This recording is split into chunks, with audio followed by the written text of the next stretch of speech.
Did she or didn't she lie to the public about the economy? The woman herself, Rachel Reeves, says she didn't mislead voters when she presented a dismal picture of the nation's finances just weeks before her budget. We needed to build more resilience, more headroom into our economy. That's what I did, along with that investment in the NHS and cutting bills for families. Critics say her explanation doesn't cut it. The Conservatives are calling for her resignation, also tonight. A mass shooting at a children's birthday party in California. The suspect is still on the run. And the Verstappen championship charge shows no sign of relenting. The wait continues for Britain's Lando Norris. His bid to be Formula One world champion hangs on the last race of the season.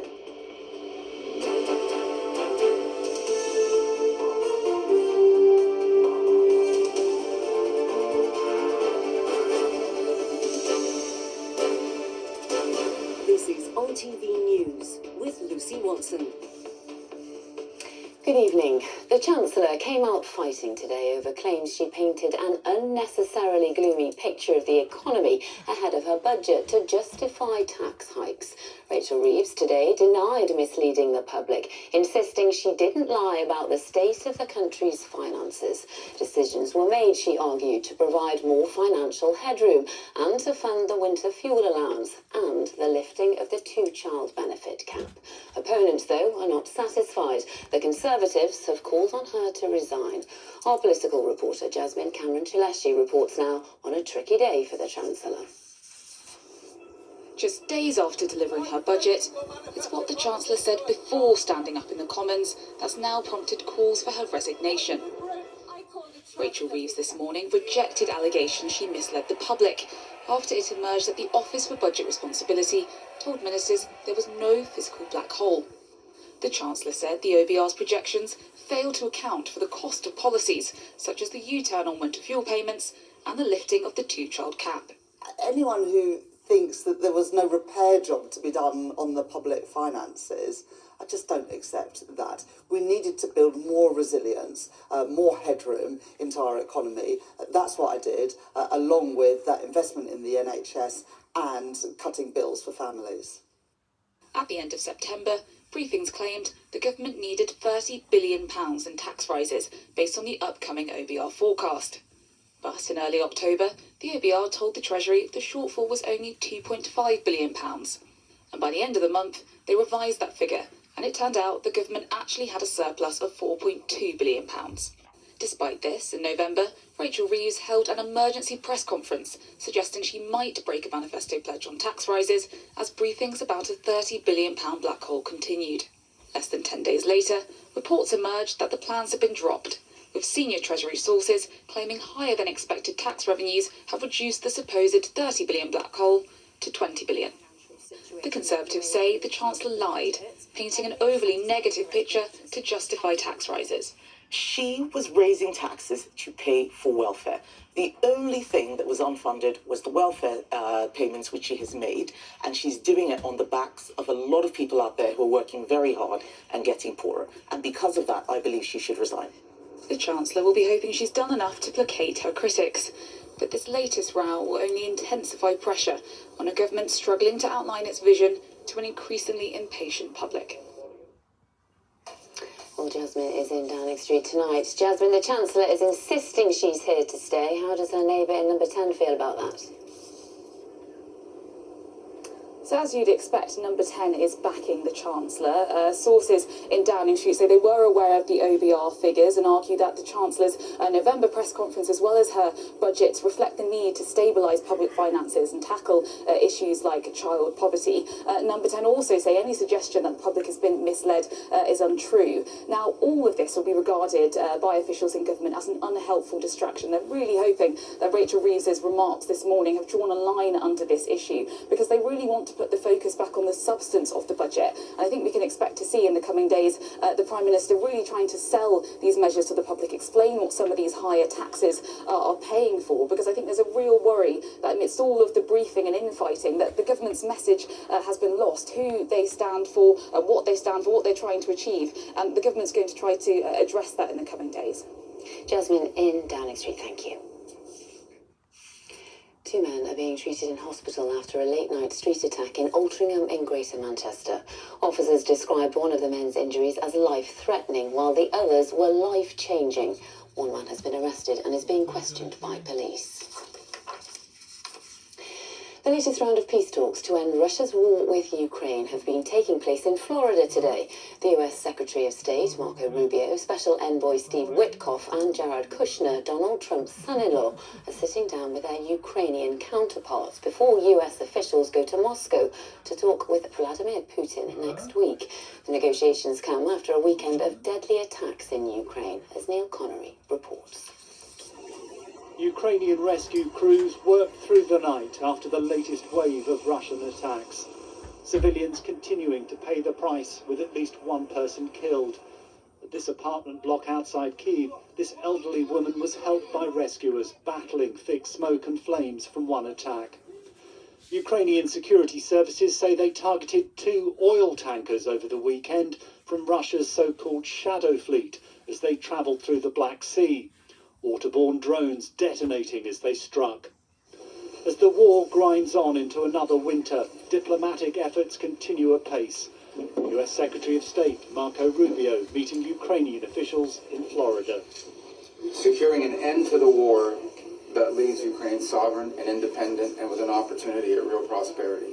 So this is not just about ending a war. This is about ending a war in a way that creates a mechanism and a way forward that will allow them to be independent and sovereign. U.S. is hearing us, U.S. is supporting us, U.S. is walking beside us, and we're thankful for all what has been done until today. Russian state TV has been showing pictures of Russian forces attacking what they say are Ukrainian positions. It comes as President Putin is due to meet President Trump's envoy Steve Witkoff in Moscow this week. Neil Connery, ITV News. The US state of California is on high alert this evening with a suspect on the loose after a mass shooting at a child's birthday party. Police have confirmed that children are among the 4 killed, with 10 others injured. Mahathir Pasha has the latest. A Thanksgiving weekend torn apart in Northern California by America's latest mass shooting. Among the fatalities are children. Around 14 people were struck, causing injuries as they dined at a restaurant in the city of Stockton, 60 miles east of San Francisco. This is Thanksgiving weekend. This is when families come together, give each other love. And unfortunately tonight, heaven is a little bigger with the individuals, children and adults that unfortunately did not make it. Stockton is better than this. Officers were called to the banquet hall yesterday evening, which was hosting a children's birthday party, something which was described as unfathomable by a spokesperson from the county sheriff's office. Information remains very limited. Early indications suggest that this may be a targeted incident. Investigators are exploring all possibilities at this time. As the investigation continues, the message from authorities is clear. If you have any information as to this individual, reach out immediately. And if you are this individual, turn yourself in. California Governor Gavin Newsom's office said he has been briefed on the horrific shooting. But whilst the words of condemnation grow, a community is left asking why. Mahathir Pasha, ITV News. Rescuers in Indonesia are continuing their efforts to reach areas affected by large-scale flooding and landslides that have killed 442 people. Flash floods on the island of Sumatra have left entire neighbourhoods submerged, with thousands of people unable to return to their homes. Meanwhile, in Sri Lanka, officials say the death toll there has risen to nearly 200. Benjamin Netanyahu has asked Israel's president for a pardon in his ongoing corruption trial. The Israeli Prime Minister faces charges of fraud, breach of trust and accepting bribes, accusations he denies. The president's office called it an extraordinary request with significant implications. And the number of people killed after a fire ripped through an apartment complex in Hong Kong has risen to 146. Rescue teams continue to search the ruins of 7 buildings, which went up in flames last Wednesday. More than 100 people are still unaccounted for. In 75 years of Formula One history, Britain has had 10 different world champions. Lando Norris, though, will have to wait at least a week longer before he might become number 11. Max Verstappen won today's Qatar Grand Prix, meaning the fight for the title will go down to the wire. Chris Scudder reports.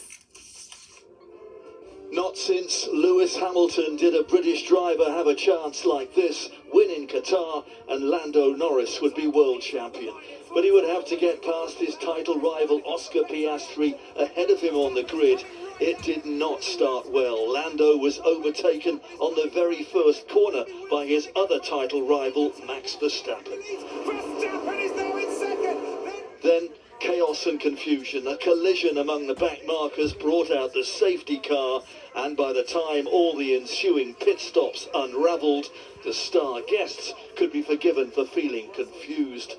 Amid unbearable tension, Lando found himself down in 5th position. He's got to fly now. He did at least get up to 4th and what could be 2 more precious points. But up ahead, the man who looked out of the race a few weeks ago was really throwing the cat among the pigeons. It's a hat-trick of victories. Another win for the 4 times world champion. Verstappen, and the Flying Dutchman is right back in it. It's not over yet for Lando. He still leads the championship by 12 points, but it's now all down to the final race at Abu Dhabi next weekend, and the defending world champion is hunting him down. Chris Scudder, ITV News. Football, and there was a touching tribute at West Ham today to club legend Billy Bonds, who's died aged 79. In a career spanning 24 years, Bonds made a record 799 appearances for the Hammers, and he captained the side to FA Cup glory on 2 occasions. He then went on to manage the club from 1990 to 1994. Christmas came early for hundreds of Navy families today as they welcomed their loved ones home after a 7-month deployment. They watched on impatiently as HMS Prince of Wales, with more than 2,000 military personnel on board, moved slowly into dock at Portsmouth Harbour. It was the moment these families had all been waiting for. Pure joy at returning loved ones on a glorious Sunday afternoon by the sea. Harrier Strike Group 2025 was an 8-month mission as part of Operation Highmast. Since April this year, families have been waiting. Absolutely delighted, just so happy to have him home, yeah. Just really glad to see him home, safe with all the rest of the crew. Yeah, no, it's amazing. Very proud parents. It was challenging at times, but it was a good experience. How was it out there? Bit windy, bit wet, bit cold. The deployment involved around 2,500 personnel from all 3 UK armed forces and was supported by a dozen nations in all. The day marked the return of HMS Prince of Wales, one of 2 of the Royal Navy's Queen Elizabeth class aircraft carriers. At over 280 metres long, that's the length of nearly 3 football pitches. The mission was part of what the MOD has described as maintaining security and freedom from the Atlantic to the Pacific. We've undertaken operations with and for NATO. We've transited through the Middle East region, and then we've spent over half the deployment in the Indo-Pacific, demonstrating that it is a free and open Indo-Pacific and are upholding the rules-based international order.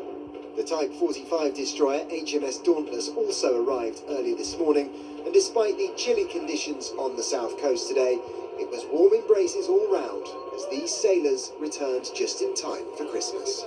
Jake Robson, ITV News, Portsmouth. Lovely. That is all for now. We'll be back with the late news at 10:30 tonight. Until then, enjoy your evening. Bye-bye.